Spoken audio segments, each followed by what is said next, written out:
এই যে যে জিনিসটা দেখতে পাচ্ছেন, কেউ চিনতে পারছেন জিনিসটা কি? আমরা আসলে ঘৃণা লাগে বলে খাই না, এগুলো মাটিতে এইভাবে অপরিষ্কার অপরিচ্ছন্ন জায়গায় জন্মায়, তাই এটাকে আসলে মাশরুম বলে। দেখেন, পুরোটাই মাশরুম। আমি যদি এটাকে ধুয়ে পরিষ্কার করতাম, একদম পিওর মাশরুমের মতো দেখা যেত, যদিও এটা গায়ে কাদা লেগে আছে। দেখেন, পুরোই মাশরুম লাগতেছে না? এখন আপনাদেরকে কেটে দেখাই, দেখেন কেমন দেখা যাচ্ছে। এখন যখন অর্ধেকটা করব তখন পুরোটাই মাশরুমের মতো দেখা যায়। যখন দেখেন রেস্টুরেন্টে যখন মাশরুম কাটে দেখায়, ঠিক এইভাবে স্লাইস করে বলে। আর এই দেখেন, আমি আবার কেটে দেখাচ্ছি, এটা কেমন দেখা যাচ্ছে। পুরাই মনে হচ্ছে না মার্কেট থেকে কিনে আনা মাশরুম এগুলো।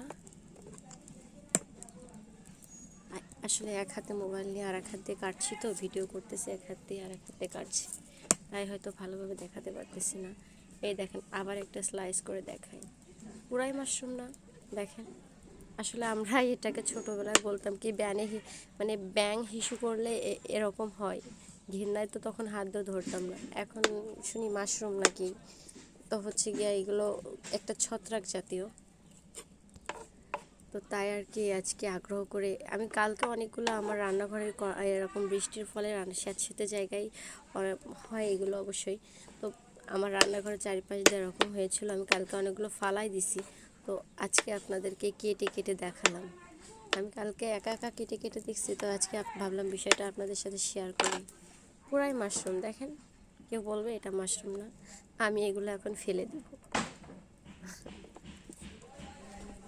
পাহাড়িরা কিন্তু এই মাশরুমগুলোই খায়।